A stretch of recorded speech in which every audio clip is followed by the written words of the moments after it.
Hello, નમસ્કાર વિદ્યાર્થી મિત્રો. પ્રકરણ નંબર 3માં આગળની થિયરી જોઈએ. હવે જે થિયરી છે ને એ ખૂબ જ આપણા માટે અગત્યની છે. પ્રશ્ન એક લઉં તો પરમાણુ ક્રમાંક 100થી વધારે હોય એવા તત્વોના નામકરણ વિશે સવિસ્તર સમજાવો. મિત્રો, અહીંયા જે આ થિયરી આપી છે એ પાકી કરવાની નથી, ખાલી જાણ માટે છે. જોઈ લઈએ. અગાઉ તત્વનું નામકરણ એટલે અગાઉ જ્યારે તત્વનું નામકરણ છે એ જે તે તત્વના શોધક પછી તત્વ છે એ કઈ પદ્ધતિ અનુસાર શોધવામાં આવ્યું છે એને આધારે નામકરણ કરવામાં આવતું હતું તથા IUPAC દ્વારા તે નામને સમર્થન આપી મંજૂર રાખવામાં આવતું હતું. પરંતુ છેલ્લા કેટલાક સમયથી આ મુદ્દા ઉપર વિવાદ થયેલો જોવા મળે છે. ઊંચા પરમાણુ ક્રમાંકવાળા નવા તત્વો એટલા બધા અસ્થાયી છે કે તેમને નજીવી માત્રામાં પ્રાપ્ત થઈ શકે છે. ઊંચા પરમાણુ ક્રમાંકવાળા તત્વો છે એ ખૂબ જ ટ્રેસ એલિમેન્ટ સાવ એટલે સાવ ઓછા પ્રમાણમાં મળે ને તરત જ એનું વિખંડન થઈ જાય કે વિભાજન થઈ જાય, અસ્થાયી છે. આ અભ્યાસ આધુનિક મોંઘા સાધનવાળા વિશ્વની કેટલીક શાળાઓમાં સ્પર્ધાથી થાય છે અને વૈજ્ઞાનિકો શોધનો દાવો કરતા હતા. એક વખત એવું બન્યું કે 104 પરમાણુ ક્રમાંક જેનો છે એ તત્વના શોધનો દાવો અમેરિકાએ પણ કર્યો અને રશિયાના વૈજ્ઞાનિકોએ કર્યો. અમેરિકાવાળાએ રુથરફોર્ડિયમ અને રશિયાવાળાએ કુર્ચોવિયમ નામ આપી દીધું એનું, કુર્ચોટોવિયમ. ટૂંકમાં કોઈ પણ તત્વની શોધ જ્યારે થાય ત્યારે વૈજ્ઞાનિકો ઉતાવળ બહુ કરી નાખતા હતા. એટલે એના સોલ્યુશન માટે પરમાણુ ક્રમાંક 100 કરતાં વધારે હોય એવા તત્વોના નામકરણ માટે એક IUPAC દ્વારા ટેકનિક વિકસાવવામાં આવી. આ ટેકનિકની અંદર શું છે એ જુઓ. 1થી 9 આંકડાનું નામકરણ. પહેલાં હું અંક લખી નાખું 0, 1, 2, 3 એમ કરતાં 9. 0 છે ને એને આપણે નીલ કહેશું, 1 ને અન કહેશું UN, 2 ને બાય, 3 માટે ટ્રાય, 4 માટે ક્વેડ, 5 માટે પેન્ટ, 6 માટે હેક્ઝા, 7 માટે સપ્ટેબર એના ઉપર સપ્ટ, 8 માટે ઓક્ટો એના ઉપરથી ઓક્ટ અને 9 માટે ઇનન, ENN. ફરીથી મિત્રો એક વખત પાછું ચેક કરી લઈએ. 1, 2, 3, 4, 5, 6, 7, 8 અને 9. 9 માટે 1 માટે શું છે? નીલ. 0 માટે નીલ. 1 માટે 0 માટે નીલ, કાંઈ ના હોય નીલ કહીએ ને આપણે. પછી અન, 2 માટે બાય, 3 માટે ટ્રાય, 4 માટે ક્વેડ, ક્વેડિયમ કહેવાય, ક્વેડ, QUAD એ છે. 5 માટે પેન્ટ, 6 માટે હેક્ઝા, 7 માટે ACPT સપ્ટ, 8 માટે OCT ઓક્ટ અને 9 માટે ENN. હવે દરેકના પહેલા અક્ષર કાઢી લઈએ. નીલનો N, અનનો U, બાયનો B એમ કરતાં ઇનનનો E. હવે આ વસ્તુ પહેલાં એક તો તમારે પાકી કરવી પડે.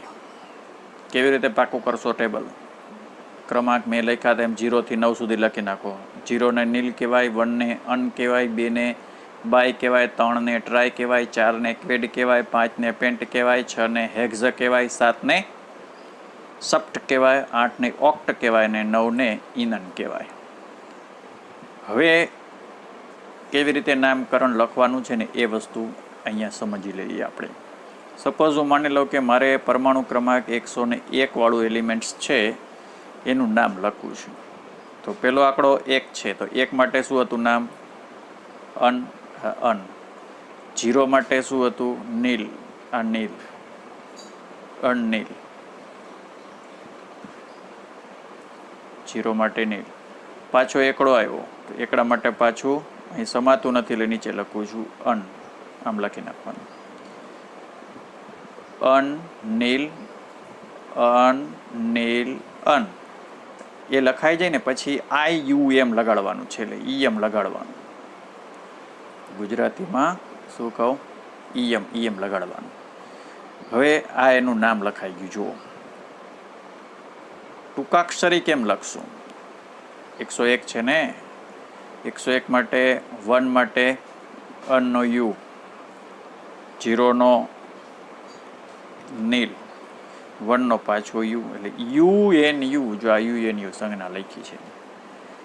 વાસ્તવમાં 101 નંબરનું એલિમેન્ટ્સ છે એ IUPAC દ્વારા સ્વીકૃત નામ છે. એ તો યાદ રાખવું પડશે. મેન્ડેલિવિયમ, મેન્ડેલિફના આવર્ત કોષ્ટકમાં મેન્ડેલિફનો ફાળો છે એના પ્રોત્સાહન માટે મેન્ડેલિવિયમ નામ આપવામાં આવ્યું. એની સંજ્ઞા છે MD.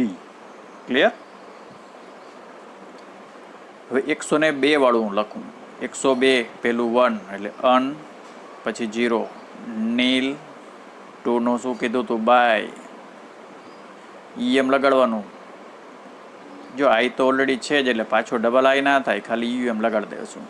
યુ શોર્ટકટ ટૂંકું નામ શું?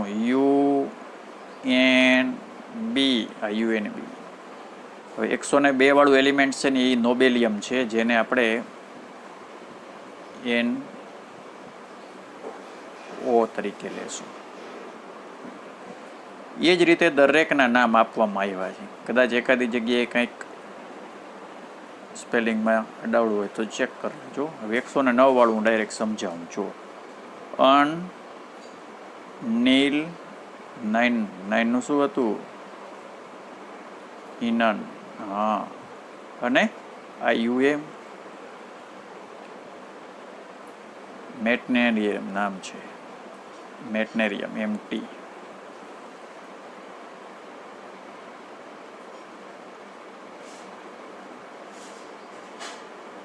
અમુક જગ્યાએ આ ટેબલની અંદર તમે જોશો તો અમુક જગ્યાએ જો ખાલી સ્થાન છે એટલે એ તત્વોની શોધ થયેલી નથી. એટલી ને નવા તત્વોની શોધ થાય એને આ રીતે અસ્થાયી નામ આપવામાં આવે, 3 અક્ષરની રીતે. પછી પાછળથી વૈજ્ઞાનિકના નામ ઉપરથી નામ આપણે આપી શકીએ. હવે આના આધારે હું તમને એમ કહું કે હાલો 121 વાળા તત્વનું નામ લખો મિત્રો. પહેલા 1 એટલે અન, 2 માટે બાય, પછી 1 માટે અન અને IUM. શોર્ટકટ કેમ થાય? 1 નું IU, બાય નું B, 1 નું U. રિવર્સ કહું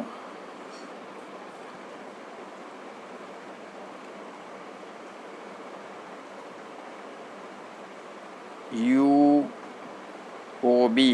આ કેટલામો પરમાણુ ક્રમાંક થશે? U એટલે અન 1. O ગોતો. O કેમાં આવે? ગોતો. જાઓ 8 એટલે આ 8. B માટે બાય,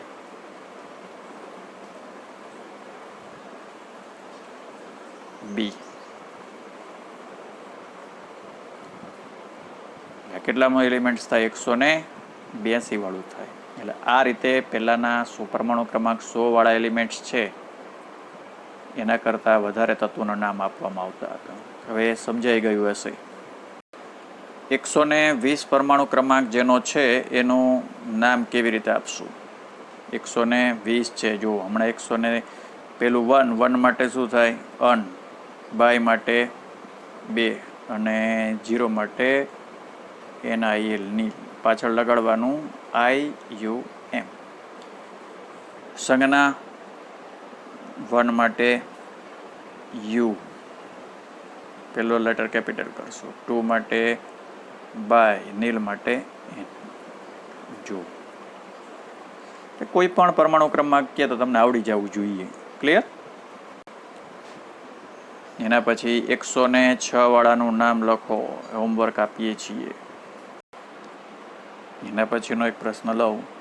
વિસ્તૃત આવર્ત કોષ્ટકના આવર્તમાં ઇલેક્ટ્રોનિક રચના લખો અને સમજાવો. હવે આવર્તનો ક્રમ છે ને એ શું બતાવે તો કે બાહ્યતમ કક્ષામાં મુખ્ય ક્વોન્ટમ આંક બતાવે. બાહ્યતમ કોષ એટલે સંયોજકતા કોષ. ધારો કે લિથિયમ છે, લિથિયમનો ઇલેક્ટ્રોન રચના લખું 1s2 2s1, તો આ બાહ્યતમ કક્ષા છે. એનો ક્વોન્ટમ આંક, મુખ્ય ક્વોન્ટમ આંક n બરાબર 2. એનો મતલબ કે લિથિયમ છે ને બીજા આડી લાઈનમાં આવવું જોઈએ. આમ પહેલામાં હાઇડ્રોજન હિલિયમ, બીજામાં લિથિયમ. કોઈ પણ તત્વનો બાહ્યતમ કક્ષાનો મુખ્ય ક્વોન્ટમ આંક શું બતાવે તો કે જે તે આવર્તનો ક્રમ બતાવે. કોઈ પણ આવર્તની અંદર કેટલા સભ્યોનો સમાવેશ કરી શકાય, કેટલા તત્વોનો સમાવેશ કરી શકાય, તો કોઈ પણ આવર્તની અંદર કેટલા સભ્યો લઈ શકાય એ ગણવા માટે આપણે જે તે આવર્તની અંદર પ્રાપ્ય કે અથવા ઉપલબ્ધ પરમાણુ કક્ષકોની સંખ્યા હોય ને એના કરતાં બમણા તત્વોનો સમાવેશ થાય. ધારો કે હું એમ કહું કે n બરાબર 2, બીજા આવર્તની અંદર જેટલી પ્રાપ્ય કક્ષકો શક્ય હોય એના કરતાં ડબલ તત્વોનો સમાવેશ થાય. બીજા આવર્તમાં પ્રાપ્ય કક્ષકો 4 મળે તો 4નો ડબલ 8, એટલે 8 સભ્યો બીજા આવર્તની અંદર આપણે ગોઠવી શકીએ. ક્લિયર? કોઈ પણ આવર્તની અંદર કેટલા સભ્યોનો સમાવેશ કરી શકાય તો કે જે તે આવર્તની અંદર પ્રાપ્ય શક્ય કક્ષકો કેટલી છે એના કરતાં ડબલ. ઉદાહરણ સાથે સમજીએ. n બરાબર 1, પહેલા સેલની અંદર એક જ કક્ષક આવે 1s, એટલે સભ્યોની સંખ્યા 2 થાય. કક્ષક 1, તત્વ 2, હાઇડ્રોજન હિલિયમ. બીજા સેલની અંદર કુલ પ્રાપ્ય કક્ષક 1 2s થાય ને 3 2p થાય. એનો મતલબ કે 8 થાય. ત્રીજાની અંદર 1 3s થાય, 3p થાય. પહેલાને k સેલ કહેવાય, બીજાને l કહેવાય, ત્રીજાને m સેલ કહેવાય. m સેલમાં કુલ પ્રાપ્ય કક્ષકો 4 થાય. કઈ 1 3s થાય ને 3 3p થાય, એટલે કુલ થાય 4 સભ્યો થાય 8. સોડિયમથી સ્ટાર્ટ કરી આર્ગોન. ચોથા આવર્તની અંદર n બરાબર 4 n સેલ, એમાં કેટલી શક્ય પ્રાપ્ય કક્ષકો મળે? 1 4s મળે, 5 3d મળે, 3 4p મળે. કુલ થાય 9. 9ના ડબલ 18 એલિમેન્ટ્સ થાય. ક્યાંથી તો કે પોટેશિયમથી ચાલુ કરી ક્રિપ્ટોન એમ લખી નાખો. ક્રિપ્ટોન છે 36 નંબર, પોટેશિયમ 19. હવે મિત્રો n બરાબર 5 હોય, અહીં ચોથો લખ્યું છે એને બદલે શું આવશે? 5મો. 5મા આવર્તની અંદર કેટલી? 1 5s મળે, 3 4 5p મળે અને 5 4d મળે. કુલ શક્ય કક્ષક 9, એલિમેન્ટ્સ થાય 18. ક્યાંથી થાય? રૂબિડિયમ, યેટ્રિયમ, સીધું એમ લખી નાખો રૂબિડિયમથી IN ઇન્ડિયમ. ટૂંકું કરશું આપણે, લાંબુ નહીં લખીએ. ચોપડામાં લખો ત્યારે ધ્યાન રાખશું. છઠ્ઠા સેલની અંદર 1 6s થાય, 7 4f થાય, 5 5d થાય ને 3 6p થાય. કુલ 16 થાય. તત્વોની સંખ્યા 16ના ડબલ 16 તો 32. કયા? સીઝિયમથી સ્ટાર્ટ કરવાનું છે મર્ક્યુરી સુધી. એ જ રીતે 7મા સેલની અંદર 1 7s આવે, 7 5f આવે, 5 6d આવે, 3 7p આવે, એટલે ટોટલ થાય 32. એમાં આંતર સંક્રાંતિની બધું આવશે. હવે 4f અને 5f આંતર સંક્રાંતિ શ્રેણીના સભ્યો છે એને આપણે આવર્ત કોષ્ટકની અંદર નીચે લગાડીએ છીએ, નીચે મૂકીએ છીએ. હવે આ કેટલી શક્ય કક્ષકો પ્રાપ્ય થાય એના માટે હું તમને એક શોર્ટકટ બતાવું. તમને યાદ હોય તો આપણે આવા રાઉન્ડવાળી ઇલેક્ટ્રોન રચના મેં આગલા પાઠમાં શીખડાવ્યું હતું, યાદ કરો. આપેલો આવર્ત ધારો કે 1s છે, 2s છે, 3s, 2p હતો, 4s હતો, pen બદલાવું, 5s 6s 3p 4p, 3d 4d આ 5p. આવી રીતે આપણે યાદ કરો. આ પહેલા આવર્તમાં, આ બીજામાં 2, ત્રીજામાં, ચોથામાં, પાંચમાં, એવી રીતે આમ લેવાનું. એટલે જ્યાં ત્રીજામાં આટલી પ્રાપ્ત થાય કઈ એને બરાબર 3 છે ને, એટલે એક 3s થાય. પછી 3 3p થાય અને 5 3d થાય. હવે 3d છે ત્રીજા આવર્તની અંદર, બરાબર. 3p 1s 2s. 3p છે એની શક્તિ ઓછી છે, 3d ની વધારે છે, એટલે ત્રીજા આવર્તમાં આપણે લઈ શકીશું નહીં. જો ના લઈ શકાય, આ પ્રાપ્ય શક્ય કક્ષક 2 જ થાય. આ રીતે આપણે દરેક આવર્તની અંદર લઈ શકીએ. જો ત્રીજામાં 3d આમ દેખાય છે ખરી, પણ લીધી નહીં હોય, ચેક કરો. જો આવી શકે પણ લેવાની પ્રાપ્ય નહીં થાય, કારણ કે 3d ની શક્તિ વધી જાય છે કોના કરતાં, આ 3s અને 3p કરતાં, એટલે નહીં લેવાની. આ રીતે આવર્ત કોષ્ટકના તત્વોની ઇલેક્ટ્રોન રચનાની થોડીક માહિતી આપણને પ્રાપ્ત થાય. આ વધારે યાદ ના રહે તો હા, તમને એવું પૂછશે કે ચોથા આવર્તમાં કુલ કેટલી કક્ષકો પ્રાપ્ત થાય, એટલે કે આ વસ્તુ તમે યાદ કરી લ્યો તો થાય. પાંચમા આવર્તમાં 18 એલિમેન્ટ્સ છે, એ સાબિત કેમ કરશો? મુખ્ય ક્વોન્ટમ કેટલો છે? 5. એટલે એલની કિંમત કેટલી મળે તો કે n-1 સુધી મળવા જોઈએ, એટલે 4 મળવી જોઈએ આમ જોઈએ, એટલે 0 1 2 ને 3. હવે કઈ કઈ કક્ષક પ્રાપ્ત થઈ શકે એમ છે? એક તો 5s થાય, 5p થાય, 4d થાય,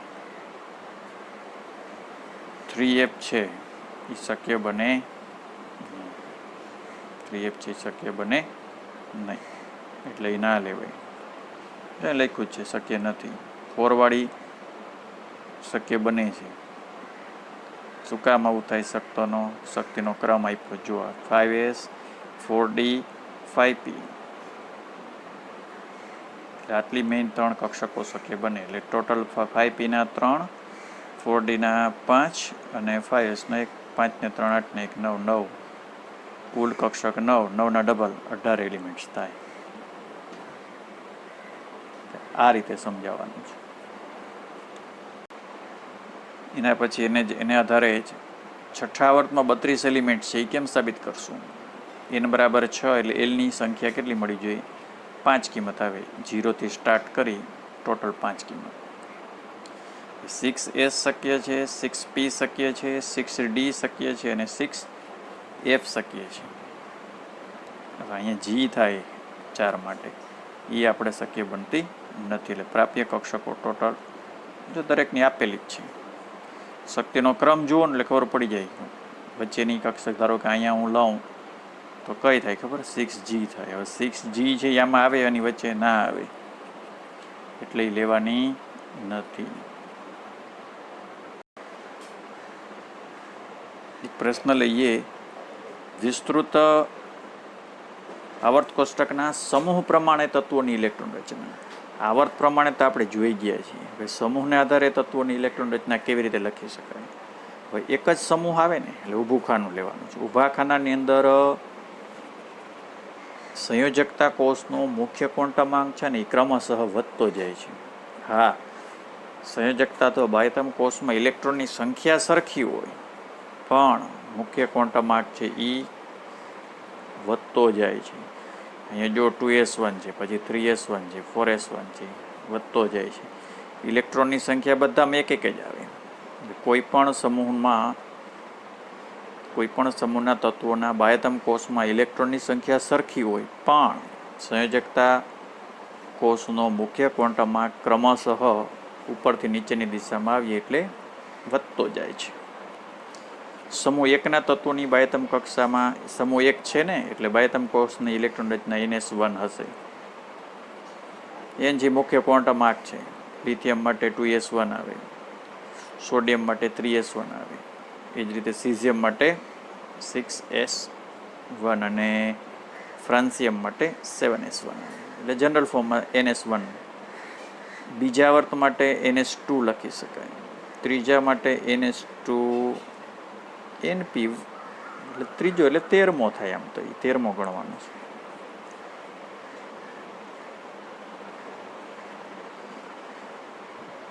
અહીંયા પરમાણુ ક્રમાંક 3 લિથિયમ. આવર્ત કોષ્ટકમાં જે પહેલું જ ખાનું છે ને એની વાત કરું. લિથિયમ આવે, સોડિયમ, પોટેશિયમ, રૂબિડિયમ, સીઝિયમ અને ફ્રાન્સિયમ. લિથિયમનો પરમાણુ ક્રમાંક 3. હવે આ એક યાદ રાખી લો, 2, 8, 8, 18, 18, 32. 2માં 8 ઉમેરો, કેટલા થાય? 8 ને 3 11. Sodium 11 number. 11માં પાછા 8 ઉમેરો, 19. 19માં 18 ઉમેરો, 37. પાછા 18 ઉમેરો, 37માં 18 ઉમેરો, 55. 55માં 32 ઉમેરો, 87. આ રીતે પરમાણુ ક્રમાંક યાદ રખાય. આના આધારે આ ટૂંકી ઇલેક્ટ્રોન રચના જ આપણે ચોપડામાં લખવાની રહેશે. બરાબર, આવું શીખડાયું છે આગલા પાઠમાં મેં તમને. એટલે આ સમૂહના તત્વોની ઇલેક્ટ્રોન રચના છે.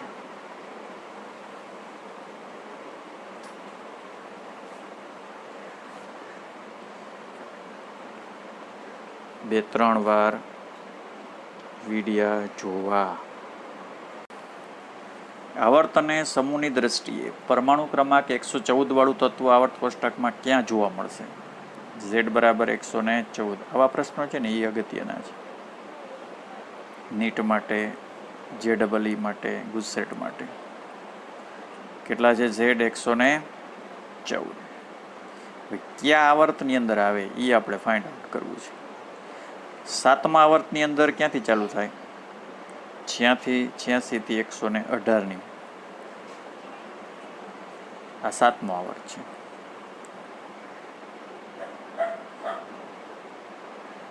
હવે આની વચ્ચે આવે, જેનો મતલબ કે આનો આવર્ત ક્રમાંક કેટલો થાય? 7 થાય.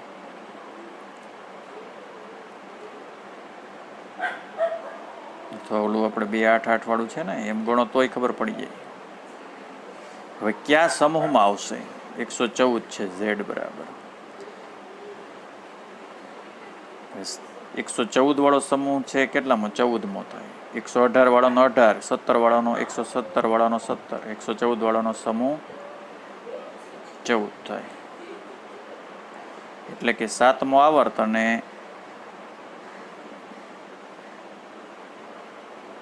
14મો સમૂહ એમાં થાય ઇલેક્ટ્રોન રચના. રેડોન 86, 5F, ઓલા આમ રાઉન્ડ વાળી હતી ને એને આધારે મળી જાય ઇલેક્ટ્રોન રચના. પ્રેક્ટિસ કરવી પડે તો જ આવડે, નહીતર ના આવડે. બીજો એક પ્રશ્ન લઉં. સમૂહ આવર્ત 1 થી 7ના તત્વોના પ્રથમ અને અંતિમ તત્વોનો નામ અને સંજ્ઞા. આ વસ્તુ એક યાદ રાખવી પડશે આપણે. પહેલામાં આવર્તમાં હાઇડ્રોજનથી હિલિયમ, સભ્યોની સંખ્યા 2. બીજાની અંદર લિથિયમ 3 નંબરથી નિયોન 10 નંબર. ત્રીજાની અંદર સોડિયમથી આર્ગોન. ચોથામાં પોટેશિયમથી ક્રિપ્ટોન. પાંચમામાં રૂબિડિયમથી ઝેનોન. છઠ્ઠામાં સીઝિયમથી રેડોન 86 નંબર. અને ફ્રાન્સિયમથી UuO 118. હજી ખબર નથી, શોધવાનું બાકી છે.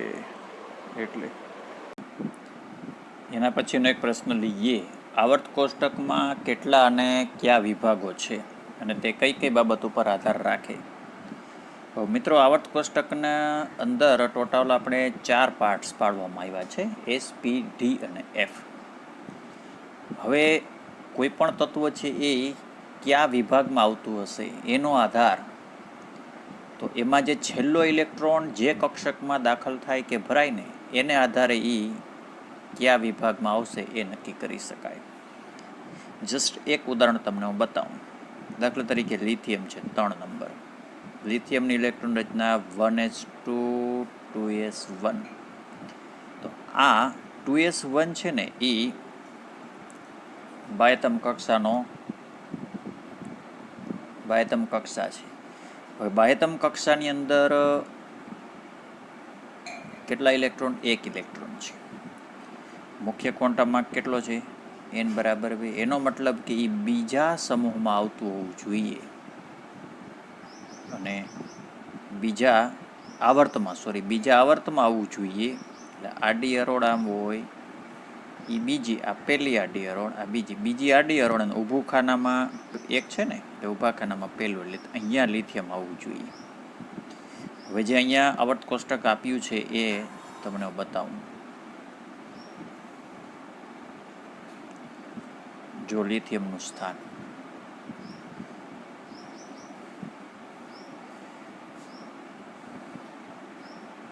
જ્યાં તમે જોઈ શકશો લિથિયમનું સ્થાન, આ એસ વિભાગ છે, સમૂહ 1 અને 2.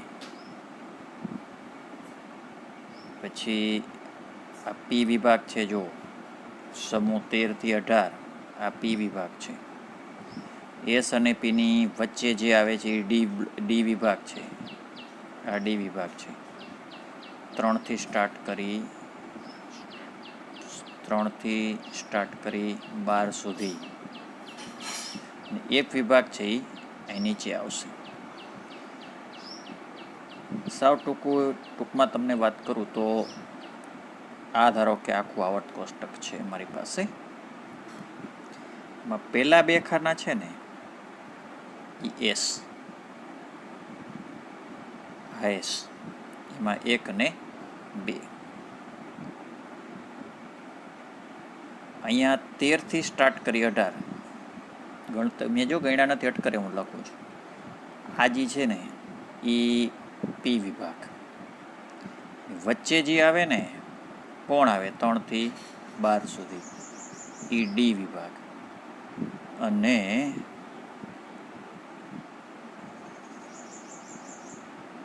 નીચે જે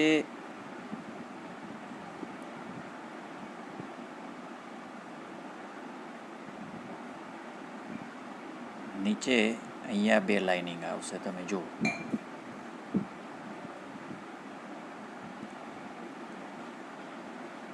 નીચે અહીંયા 2 અલગ અલગ લાઈન બતાવવામાં આવી.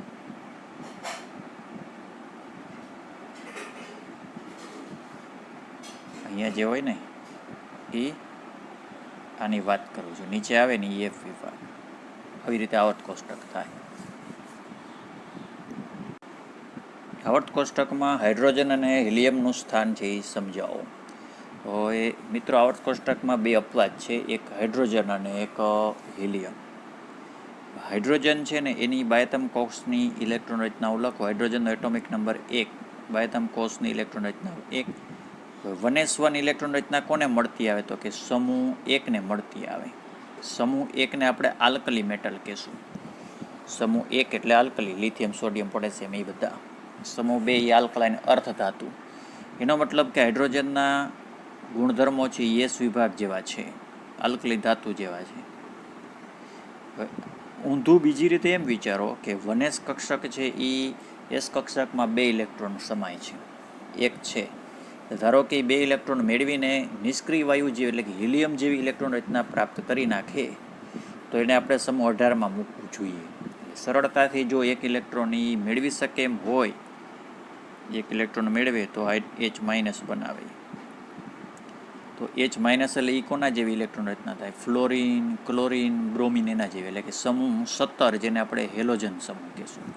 સમૂહ 1 એટલે આલ્કલી, સમૂહ 17 એટલે હેલોજન સમૂહ. એટલે હાઇડ્રોજન છે એ સમૂહ 1ના જેવા તત્વોના ગુણધર્મ પણ ધરાવે છે, આલ્કલી જેવા ગુણધર્મો આપે, અને સમૂહ 17 જેવી પ્રોપર્ટી ધરાવે છે. એનો મતલબ કે 2ના ગુણધર્મો દર્શાવે છે. એટલે આજની તારીખમાં પણ હાઇડ્રોજન છે એ એક વિશિષ્ટ કિસ્સો છે. એટલે આપણે એને પહેલામાંય નથી મૂકતા સમૂહ, અને 17મા સમૂહમાંય નથી મૂકતા. એને બદલે આવર્ત કોષ્ટકમાં સૌથી ઉપર અલગથી એને સ્થાન આપવામાં આવ્યું છે.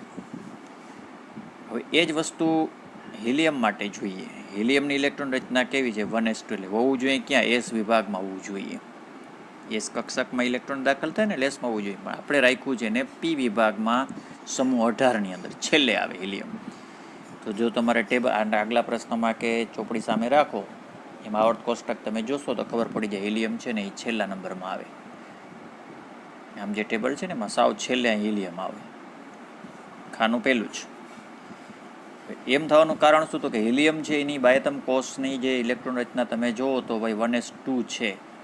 હવે એસ કક્ષકમાં મેક્સિમમ 2 જ ઇલેક્ટ્રોન સમાય, અને એનો મતલબ કે સંપૂર્ણ હિલિયમ છે એ ભરાયેલો છે. એટલે કે રાસાયણિક રીતે કેવો બને? નિષ્ક્રિય બને છે. નિષ્ક્રિય છે એનો મતલબ કે એ ભાઈ હિલિયમ છે એ ઉમદા વાયુ જેવી લાક્ષણિકતા દર્શાવે, એટલે એને છેલ્લે ત્યાં હિલિયમને મૂકવામાં આવ્યું છે. ક્લિયર? એના પછી લઉં આવર્ત કોષ્ટકના એસ વિભાગના તત્વોની સમજૂતી આપો. એસ વિભાગના તત્વો એટલે શું? જે તત્વમાં છેલ્લે દાખલ થનાર ઇલેક્ટ્રોન એસ કક્ષકમાં દાખલ થાય એને એસ વિભાગના તત્વો કહેવાય. વ્યાખ્યા: એસ વિભાગના તત્વો એટલે શું? જે તત્વોની ઇલેક્ટ્રોન રચનામાં છેલ્લે દાખલ થનાર ઇલેક્ટ્રોન એસ કક્ષકમાં હોય કે ભરાય. એસ વિભાગની અંદર એક સમૂહ 1 આવે, સમૂહ 2 આવે. હમણાં તમને બતાવ્યું હતું. સમૂહ 1 ને આપણે આલ્કલી કહેશું, સમૂહ 2 છે એને આલ્કલાઇન અર્ધ ધાતુ તત્વો કહેશું. આ બધી મેટલ છે, ધાતુ છે આ બે. આવર્ત કોષ્ટકમાં આ બાજુ ના હોય ને એ ધાતુ હોય, આ બાજુ હોય ને એ અધાતુ થાય.